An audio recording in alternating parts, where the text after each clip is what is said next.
How are you guys doing? Hope you're having a good time. Anyways, this is another video about E3 press conferences that happened around a week ago. And today we're going to be talking about Ubisoft's press conference. So I hope you already watched it. If not, later after I do these press conference reviews, I might do a reaction videos if you guys want me to. So let's first talk about the actual games that came on, or the actual press conference, because there's a sneaking suspicion that every conference now needs like some sort of minimum of like an hour, like kind of 1 hour reservation that they have to fill up or something, because I think that's how it is now, because Ubisoft filled it with a lot of crap, but I'm going to point out most of the good stuff that happened. So first, let's move out the dumb stuff that came on, and then we'll get into the real games that everyone's thinking about. So first, Ubisoft came in with this Just Dance thing. You know, everyone's talking about the panda. Of course, everybody likes the panda, but it was unnecessary. But hey, it's a show, I guess. And they did their crap, whatever. I think everyone could agree that since last generation, with the Xbox Connect and, everyone's doing the whole Wii U thing, that kind of stuff kind of got a little old. So no one's really thinks, at least right now, about the whole Just Dance thing. So for me, at least, I don't know about you guys, maybe comment down below if you actually do like Just Dance, the whole series. But I think it's irrelevant these days. But yeah, they showed on, they did their whole little dance routine and everything. So yeah, that was the first game that came on. But let's talk about some more better games that came on. Oh no, let's first take out that annoyance. Alright, I guess I have to. Out of all the gameplay that they had to show, because I like to, in an E3 press conference, what I'm looking at is gameplay. That's all I want. That I don't care about talking. They always talk. It's like, stop it. I just want the gameplay. Even if you're gaming just trailer after trailer, I'd be happy about that. But the game that they gave full transparency in gameplay was the Division 2. Alright, first of all, the first Division, everyone hated because of the whole downgrade controversy. I just didn't like it because of the gameplay. It was boring. It was bland. In theory it sounded good, but the execution was just terrible. So I didn't really... They wasted so much time on the Division thing. I think they knew it was crap, so they tried to market it like it's all brand new and stuff. But no, it's the same crap. The whole multiplayer, whatever. I'm mostly a single player. Second thing that we should try and push out is a For Honor expansion. So I really liked For Honor as a concept. Getting these medieval, famous warriors like the knights and the samurais and the Vikings, and they're all battling out in a very sophisticated kind of rock, paper, scissors type of way that's more detailed and focused on the combat, and it looks really cool. But execution-wise, I don't know what's with Ubisoft with execution, but they failed terribly, especially with like the balancing, and basically 90% of their whole fan base just left because they didn't care about the game after it was released, which is the most important part. But right now they're doing an expansion, which this time it's going to be with like Chinese dynasty warrior kind of guys, doing like martial arts and stuff like that. And yeah, that's really about it. Maybe there's going to be some maps, who knows, but I'm not really looking forward to it anymore. They need to really step up their game when it comes to For Honor, or maybe in the For Honor 2 that comes into play. So next game that I'd like to talk about is, we'll say Starlink. We'll talk about Starlink. So Starlink is Seems to be Wolf and the other Nintendo characters. It's like that kind of sci-fi game that Nintendo has, and or Fox. I forgot his name. Damn.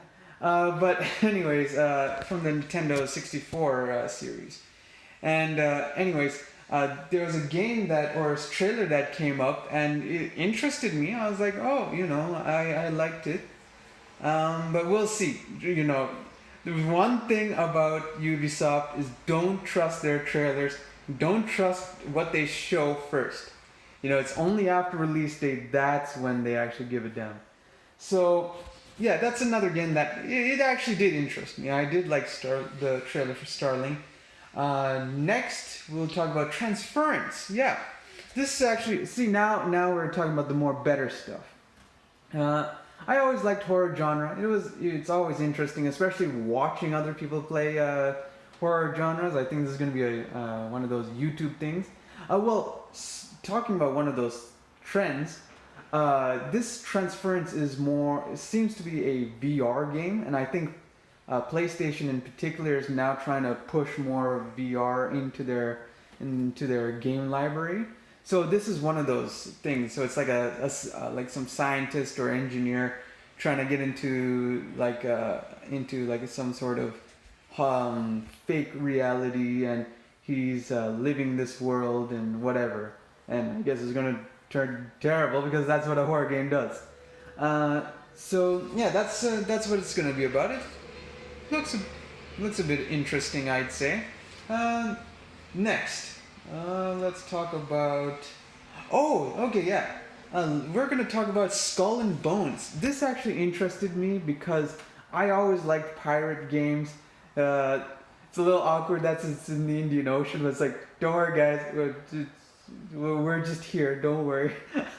But I always liked pirate games, especially like the ship battles and stuff. Especially, I think that's what they're doing right now. They're trying to cash in with what they did with Black Flag, and also later perfecting it with Assassin's Creed Origin. I think that's what they're doing right now, and it kind of looks bland compared to like Black Flag and those other games that they just took that chunk and then they just transferred it, rebranded into a new whole game and said, oh look guys, innovation. But yeah, it's still a pirate game. I hope there's more than just ship combat that's in there. But whatever, after the disappointment with Sea of Thieves, I'll take anything, honestly. So that's Skull and Bones, actually.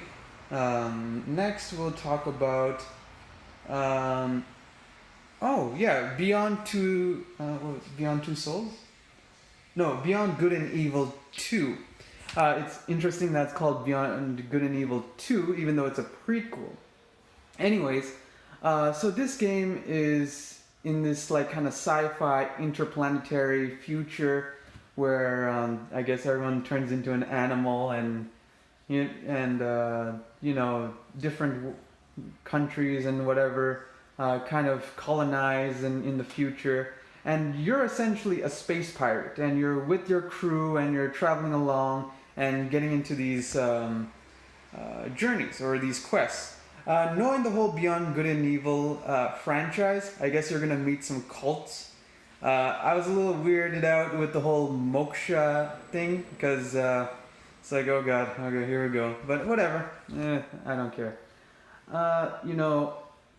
I hope the story is good. That's what I meant, the whole moksha crap. I hope it's not some bland, oh look, there's this jewel called the moksha or nirvana, no one gives a damn, and it turns you evil. Then they revealed that Jade seems to be the spoiler alert, I'm not going to say anything, that we saw Jade in this trailer. I'm not going to say where. I guess you guys can find out yourselves.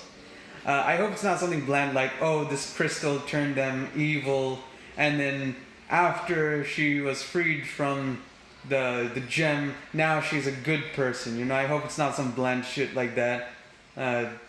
Hope there's no social commentary. That's what a lot of French companies do. They always put a lot of stupid political and social commentary in their stuff. whatever. We'll see from there. But for now, I always like Beyond Good and Evil, and I hope it's a good game. Again, I don't know how many years they pushed it back. I think 3-4 extra years. I hope it does well. I think the game director he's a good game director, and yeah. So that's Beyond Good and Evil. I hope there's more gameplay that's shown in the future. We saw a gameplay trailer like a year ago, but what we saw now is barely compared to what we saw like 1 year ago. So again, I hope we see more real in-game instead of some sort of CGI, pre-rendered cinematic. So anyways, next. The last game, obviously. The one that Ubisoft, surprise guys, it's Assassin's Creed. It's a new Assassin's Creed game. This one is going to probably be about Greece. And yeah, it's Odyssey, so it's Greece. And so yeah, it's just another Assassin's Creed game. Yay. If it's anything like Origins, I'll be very excited. I liked Origins a lot, especially compared to like Unity and all that crap. Yeah, there's not much to say other than, it's better graphics, probably better story writing in there. They kind of got a hang of how do you do Assassin's Creed game, especially the same people who did Origins. If they're the same ones that are doing Odyssey, then, they'll definitely do better. So yeah, that's about it. Yeah, what they showed in the Assassin's Creed Odyssey trailer, in the gameplay trailer, it was just a trailing mission. It was just like a stealth mission. That's like the boring part of, like, the least aesthetically pleasing part of the gameplay. You should have showed like some crazy combat, maybe a part of the storyline, maybe like some sort of chasing or something like that. Anyways, whatever the case is, yeah, that's about it for the Ubisoft review, the Ubisoft conference review. This one was alright. I would say it's definitely, anything is honestly better than the EA press conference, and I hope it continues to do well. Anyways, if you guys enjoyed this video, please comment down below, and please subscribe to my channel. I'm very brand new to YouTube, and I would really appreciate it if you guys did subscribe. Obviously, when you start a YouTube channel, that's where it really does matter. So yeah, I'm gonna do more reviews on the press conferences, and also I'll start doing some reactions to a lot of the game trailers that came into E3 if you guys like. Anyways, comment down below. See you guys later.